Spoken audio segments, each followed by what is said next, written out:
Thank you. Thank you, everybody. Thank you.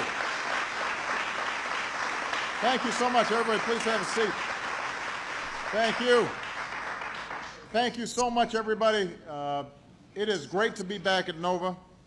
I come here often enough that I think I should be getting some credits. Plus, I've got an in with Dr. Biden, and her husband owes me big time. So it is wonderful to see everybody here. We've got some special guests. Our outstanding Labor Secretary, Hilda Solis, is here. Where's Hilda?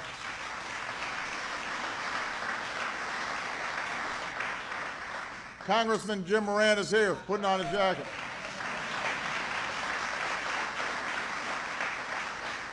The mayor of Alexandria, Bill Ewell, is here. The president of Northern Virginia Community College, Dr. Robert Templin, is here.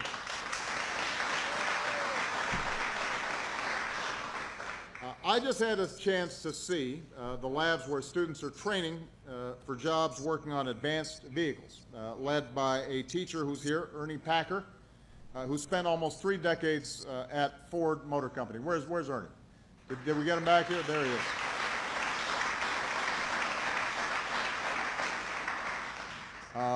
That's why my sleeves are rolled up. I was getting under the hood. If you guys want me to work on your car, don't do it. But I was so impressed, not only with the skills that the young people were learning, but also with the enthusiasm and excitement of what they see as a potential future. All across America, there are students like the ones that I've met here at Nova. Folks who are gaining skills, they're learning a trade, they're working hard and putting in the hours to move up the profession that they've chosen or to take a chance on a new line of work. Among the students I was meeting here, we saw some looked like 18, 19-year-olds, but we also saw a couple of folks who were mid-career or even had retired and now were looking to go back to work. So these are men and women like David Korlitz. David started at a car dealership as an apprentice, and he'll tell you he was at the low end of the totem pole. And then he entered the GM automotive program here at Nova, started picking up new skills, led to better and more challenging work. He began to prove himself as a technician, and after he graduated, he kept moving up. So now David's hoping to work hard enough to earn a management position at the dealership, where he was an apprentice just a few years ago. And I want to quote David because I think it captures what happens here at a place like Nova. David said, whatever he ends up doing, the automotive training program here was the spark he needed to get his career started. The spark he needed to get his career started. Lighting a spark. That's what community colleges can do. That's what learning a new skill or training in a new field can do. And that's the reason that I'm here today. We've got to light more sparks all across America. That's going to make a difference in the futures of individuals who are looking for a better life, but it's also going to make a difference in America's future. So I've set a goal that by the end of this decade, we are going to once again lead the world in producing college graduates. To achieve that, we're making college more affordable, and we're investing in community colleges. But the goal isn't just making sure that somebody's got a certificate or a diploma. The goal is to make sure your degree helps you to get a promotion or a raise or a job. And that's especially important right now.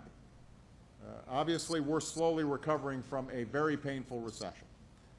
But there are too many people out there who are still out of work, without a job that allows them to save a little money or to create the life they want for their families.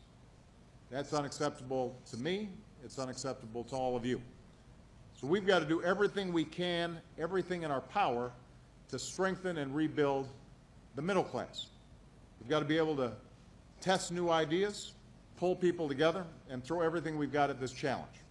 So we're going to have all hands on deck. And that's why last year we brought together major companies and community colleges to launch a new campaign led by business leaders from across the country called Skills for America. And the idea was simple. If we could match up schools and businesses, we could create pipelines right from the classroom to the office or the factory floor. This would help workers find better jobs, and it would help companies find the highly educated and highly trained people that they need in order to prosper and to remain competitive. So today we're announcing several new commitments by the private sector, colleges, and the National Association of Manufacturers to help make these partnerships a reality. Through these efforts, we're going to make it possible for 500,000 community college students, 500,000 community college students, to get industry-accepted credentials for manufacturing jobs that companies across America are looking to fill. Because the irony is, even though a lot of folks are looking for work, there are a lot of companies that are actually also looking for skilled workers. There's a mismatch that we can close, and this partnership is a great way to do it. So if you're a company looking to hire, you'll know exactly what kind of training went into a specific degree.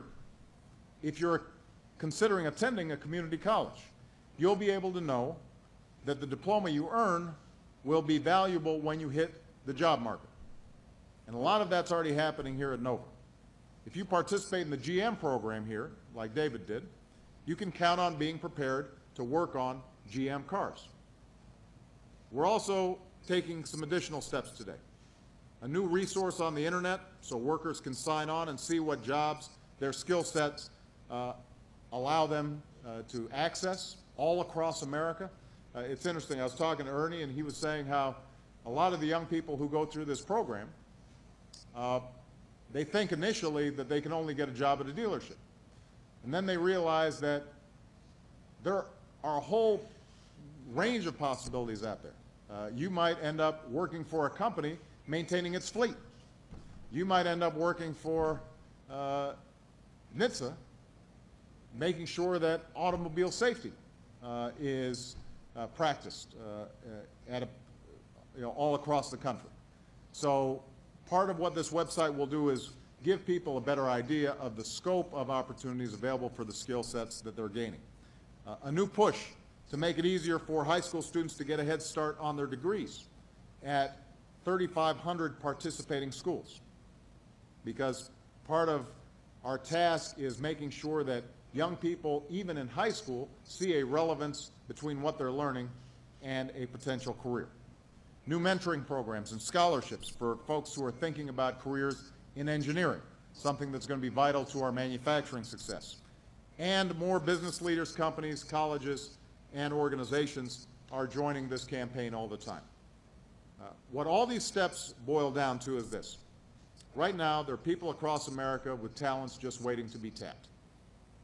Sparks waiting to be lit. Our job is to light them. And there's no time to lose when we've got folks looking for work, when we've got companies that need to stay competitive in this 21st century economy, and when we know that we've got to rebuild the middle class, and a lot of it that's going to have to do with how well we do in manufacturing and how well we do in those jobs that are related to making products here in the United States of America. The fact is, we understand what it takes to build a stronger economy. We know it's going to require investing in research and technology that will lead to new ideas and new industries. We know it means building the infrastructure, the roads and bridges, and manufacturing the new products here in the United States of America that create good jobs. Above all, it requires training and educating our citizens to outcompete workers from other countries. That's why today's announcement is so important.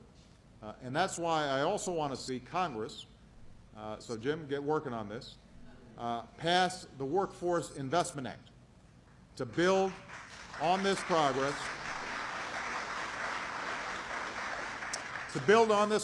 with new and innovative approaches to training and to really figure out what works.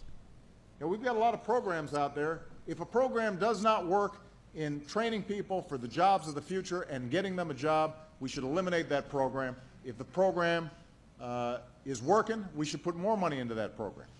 So we've got to be ruthless in evaluating what works and what doesn't in order for folks to actually obtain a job and industry to to get the workers they need. That's how we're going to help more Americans climb into the middle class and stay there. That's how we're going to make our overall economy stronger and more competitive. Let me just make this point. If